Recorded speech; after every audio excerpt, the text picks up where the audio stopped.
buen día tengan, público que nos acompaña, compañeras, compañeros, diputados, diputadas, medios de comunicación y quienes nos siguen a través de las plataformas digitales.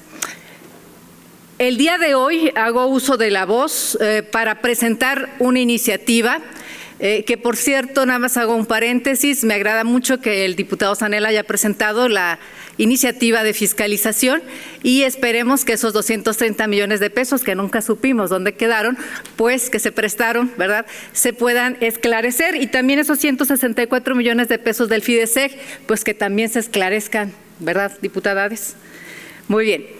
Bueno, pues acudo a esta tribuna entonces para presentarles una iniciativa que propone adicionar un tercer y cuarto párrafos al artículo 24 y un segundo párrafo al artículo 34 de la Ley de Víctimas del Estado, con la finalidad de ampliar la protección que actualmente tienen las víctimas indirectas del feminicidio.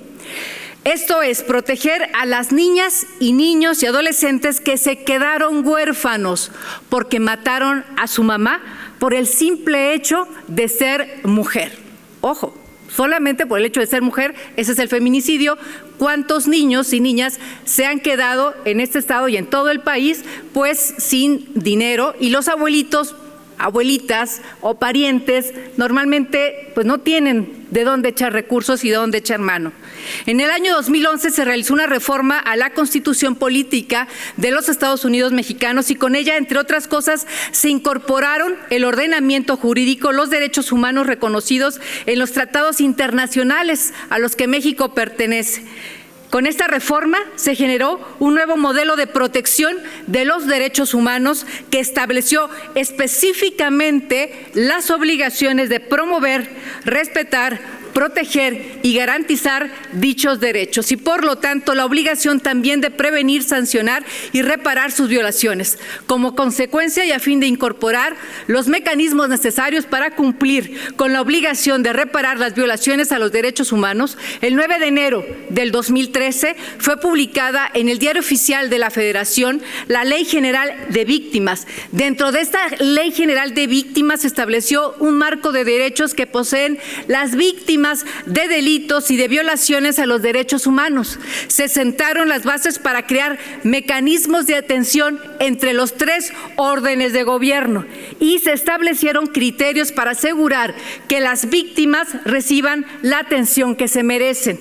Un eje primordial de esta ley es que tiene como objetivo la reparación integral de las víctimas, que comprende las medidas de restitución, rehabilitación, compensación, satisfacción y garantías de no repetición en sus dimensiones individual, colectiva, material, moral y simbólica. Cada una de estas medidas será implementada a favor de la víctima e incluye el derecho de las víctimas de ser reparadas de manera oportuna, plena, diferenciada, transformadora, integral y efectiva. Siguiendo este modelo de protección, las víctimas, las entidades federativas expidieron este modelo de protección a las víctimas, los estados expidieron sus propias leyes. Así, en Guanajuato, la Ley de Víctimas fue publicada en el Periódico Oficial del 27 de mayo del 2020, con el objeto de garantizar el goce y ejercicio de los derechos de las víctimas, así como las medidas de atención, protección, apoyo y reparación integral que reconoce el Estado conforme a la Constitución Política de los Estados Unidos Mexicanos, la Constitución Política para el Estado de Guanajuato, los tratados internacionales y la Ley General. Esta adición resulta de vital importancia en el estado de Guanajuato, en donde los homicidios de mujeres en el estado de Guanajuato han crecido un 732%, al pasar de 65 a 541 asesinatos por año entre el 2011 y el 2021. Han tenido un crecimiento exponencial.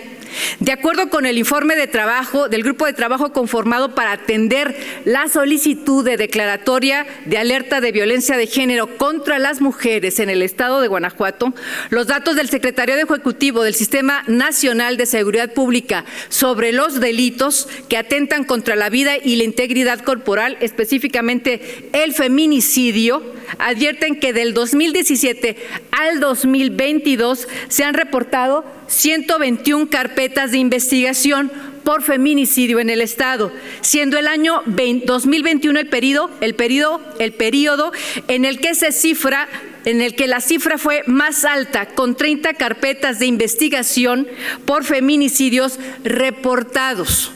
En el mismo informe, tal y como nosotros lo hemos señalado en numerosas ocasiones, se menciona algo muy extraño, que mientras ha habido un decremento en los registros del feminicidio, o sea, hay un decremento en el tema de feminicidios, ha crecido el número de homicidios dolosos contra mujeres y que alguno de ellos se vincula a casos de suicidios de mujeres. Lo anterior apunta a la existencia de cifras alternas por la errónea clasificación de los delitos, algo que hemos estado denunciando aquí en muchas ocasiones, en muchos momentos, que los feminicidios no son calificados como tal, que hay un subregistro de feminicidios. Y este registro de feminicidios, pues lo único que genera es que las personas no accedan a la justicia porque no se les da a quienes asesinaron a las mujeres en temas de feminicidio el número de años que le deberían de dar. La justicia no llega. Todos estos datos dejan en claro que las niñas, niños y adolescentes y mujeres en Guanajuato enfrentamos un entorno de violencia que pone en peligro nuestra vida. Es momento de reconocer esta realidad. No pueden continuar negando que Guanajuato es un estado feminicida. Aunque no lo califiquen como tal, los feminicidios, el número de homicidios dolosos de mujeres es sumamente alto. A este grave problema de violencia de género debemos sumar el problema que enfrentan las víctimas indirectas de estos delitos, niñas, niños, adolescentes, que quedan en situación de orfandad como consecuencia de los feminicidios, quienes además de tener que lidiar con la pérdida de su madre, deben de enfrentar una precarización de su nivel de vida. ¿Quién los va a mantener de aquí en adelante? Estos niños huérfanos, al ser menores de edad, no poseen los medios para cubrir sus necesidades de alimentación, de vestido y de recreación.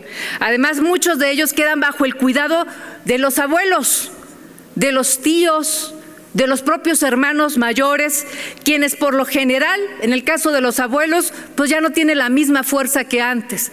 En el caso de los hermanos, no son tan grandes para poderlos mantener. En el caso de los tíos, pues tienen sus propias familias en muchas ocasiones.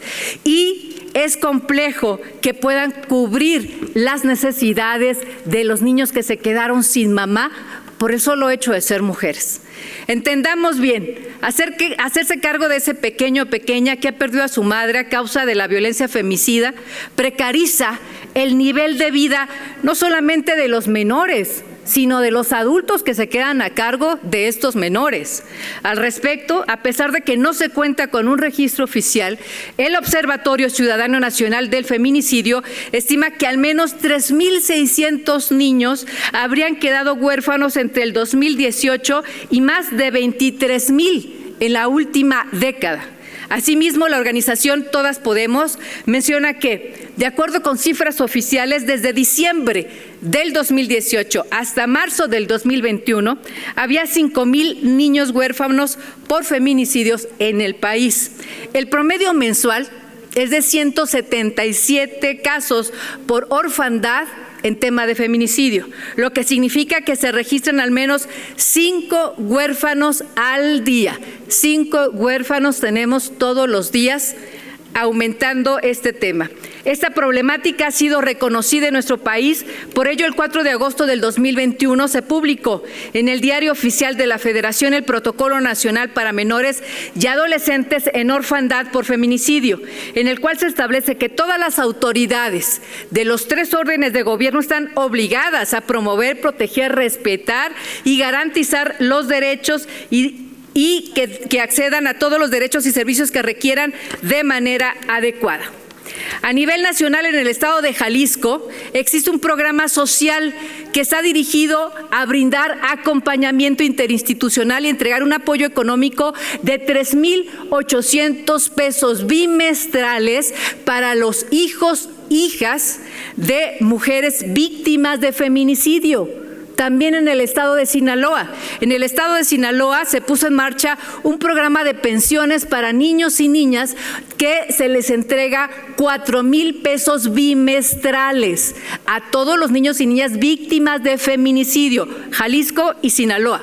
En Baja California, en Hidalgo, en Nuevo León, ya se han presentado iniciativas y se están estudiando para ver de qué manera se les puede apoyar.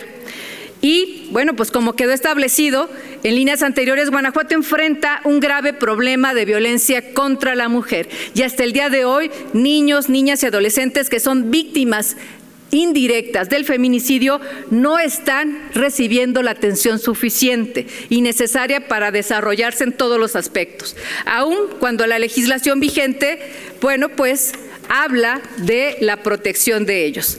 Por eso, desde este Congreso, debemos impedir que los niños, niñas y adolescentes guanajuatenses continúen siendo víctimas invisibles de este delito de feminicidio.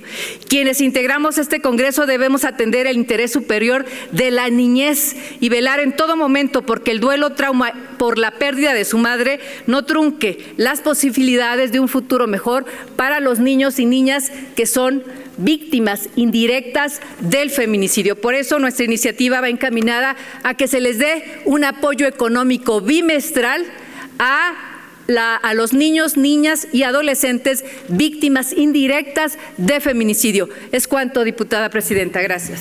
Gracias, diputadas.